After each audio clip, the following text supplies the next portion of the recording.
बिस्मिल्लाहिर्रहमानिर्रहीम। The blank page official में आपको खुशामदीद कहते हैं। अगर आप नए हैं इस चैनल पर तो सब्सक्राइब ज़रूर करिएगा और बेल आइकन को प्रेस करना ना भूलिएगा।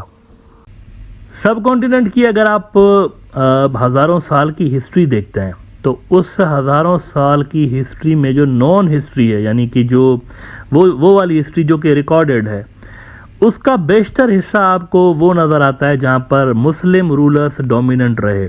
यानी कि इंडिया के ऊपर और ये जो सब कॉन्टिनेंट है पूरा का पूरा, इसके ऊपर मुस्लिम रूलर्स, राजे महाराजे यहाँ पर होते थे। कोई 1100 साल तक मुसलमानों ने इस रीजन के ऊपर मुसलसल हुकूमत की और फिर 100 साल अंग्रेज़ों ने की और फिर उसके बाद अब लगभग 75 साल हो गए और इंडिया एक आज़ाद मुल्क के रूप में आपको नज़र आता है। तो ये इंडिया की 1200-1300 साल की हिस्ट्री। अब इससे भी पीछे अगर आप चले जाते हैं तो इससे पीछे हमें ये नज़र आता है कि मुख्तलिफ किंगडम्स, छोटे मोटे किंगडम्स थे, कोई बड़े, कोई छोटे, कोई दरमियाने लेवल के, अलग अलग मुल्क, अलग अलग कौमियतें, ये हमें नज़र आता है।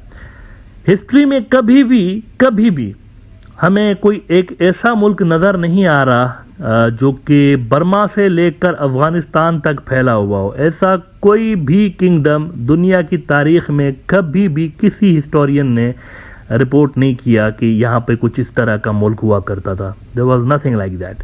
राजे महाराजों पे मुबनी इस रीजन के अंदर छोटे बड़े किंगडम्स हुआ करते थे, ये फैक्ट है।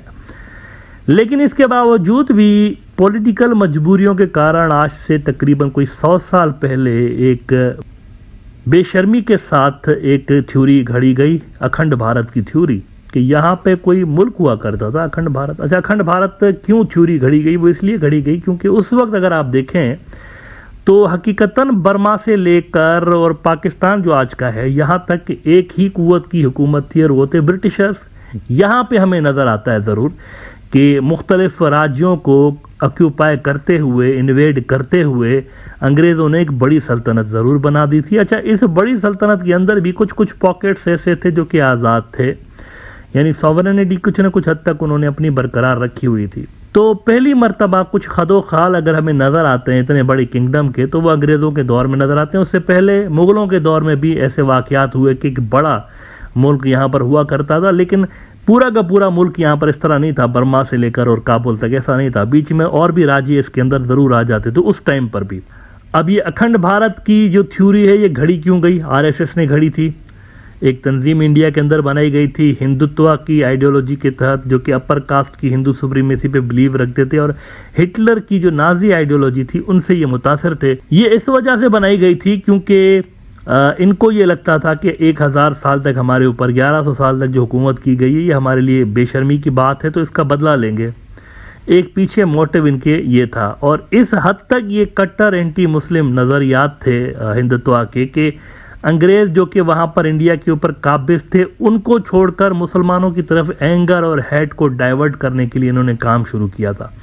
ये अंग्रेज़ों के इस रीजन के अंदर होने पे इनको कोई मसला नहीं था, कोई आपत्ति नहीं थी। इनके जो बड़े बड़े थे सावरकर और ये तो अलल ऐलान खुद को अंग्रेज़ों के नौकर कहते थे। इनके जो माफ़ीनामे जेल से लिखे गए उसके अंदर नीचे इन्होंने लिखा हुआ योर मोस्ट ओबीडियंट सर्वेंट, कोई इनको कहते हैं आपके तो वफादार नौकर हैं हम। तो ये थ्योरी घड़ी गई। अब वक्त चूंकि बदलता रहता है तो वक्त बदला और इंडिया के ऊपर भी इस फाशिस्ट आइडियोलॉजी की हुकूमत आ गई है। गालिबन पहली मरतबा हुआ है कि इनकी इतनी पावरफुल हुकूमत आई हुई है और इसके चलते एक अजीब व गरीब वाक़या पेश आया है। वो ये कि इंडिया की नई पार्लियामेंट बनी है, बिल्डिंग, आपको पता होगा ये नई इन्होंने बिल्डिंग कई 100 करोड़ रुपए खर्च करके बनाई है और उसकी जो ओपनिंग हुई वो ओपनिंग हुई बेसिकली सावरकर की बर्थडे के मौके पे। ये इंटरेस्टिंग बात है कि मई के अंदर 28 या 27 मई को सावरकर पैदा हुआ था, हिंदुत्व की आइडियोलॉजी का बानी, जो कि कहता है कि अखंड भारत बनाएंगे। तो इस आइडियोलॉजी के बानी के बर्थडे के मौके पे मोदी ने पार्लियामेंट की नई बिल्डिंग का इफ्तिताह किया। अब इस नई बिल्डिंग के अंदर खूबसूरत बिल्डिंग है, जाहिर सी बात है टैक्स पेयर्स के करोड़ों रुपए खर्च किए गए हैं तो खूबसूरती बनी होगी, लेकिन इसके अंदर बेशुमार चीज़ों के साथ साथ एक ऐसी चीज़ भी रख दी गई है जो कि इंडिया के फॉरेन रिलेशंस को यकीनी तौर पर हर्ट करेगी।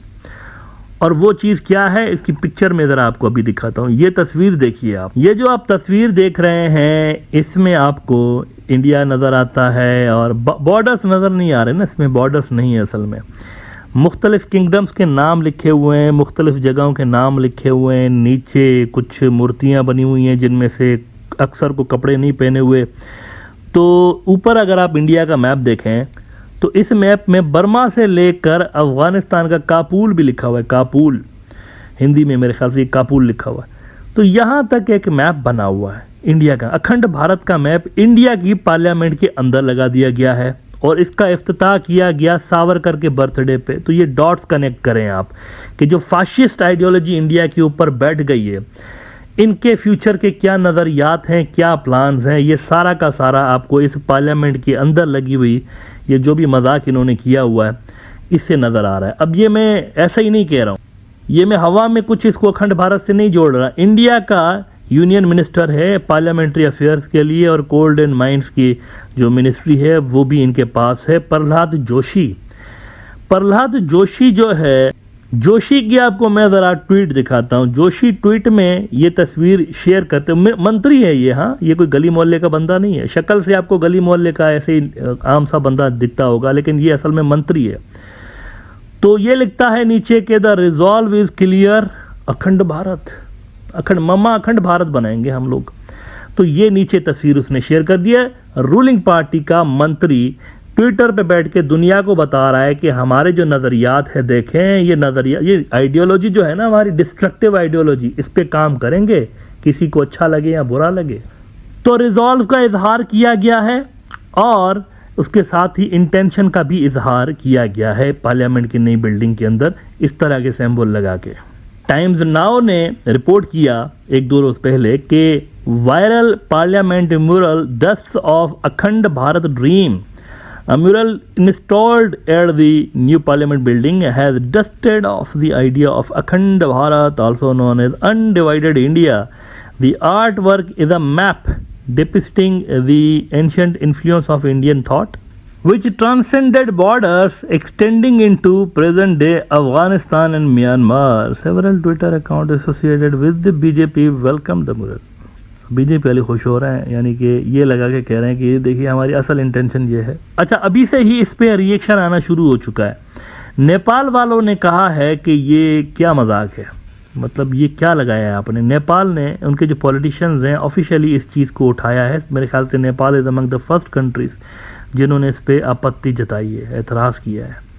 अब देखा जाए तो इंडिया वाले तो कहते हैं कि सबसे ज़्यादा हमारे कल्चरली जो क्लोज मुल्क है वो तो नेपाल है। वो कहते रहते हैं ना कि वो भी हिंदू, हम भी हिंदू, बल्कि दुनिया में एक दौर में तो वाहिद जो हिंदू रिपब्लिक था वो नेपाल था।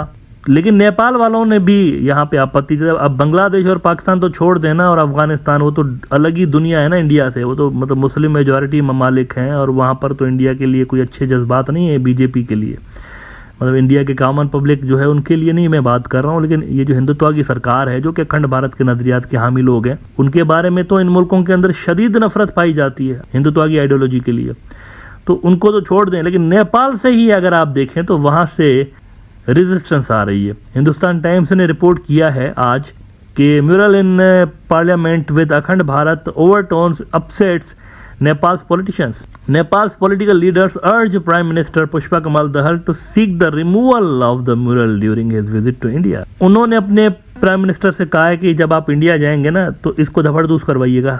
ये इसको हम देख रहे हैं, हमारा बीपी आया हो रहा है, हमें गुस्सा आ रहा है, इसको आप हटवाइए। ये हमारी सॉवरेनिटी के ऊपर हमला किया गया, इस तरह की चीज़ ऑफिशियली गवर्नमेंट की इतनी बड़ी बिल्डिंग के अंदर, पार्लियामेंट के अंदर लगवा के आप क्या मैसेज दे रहे हैं।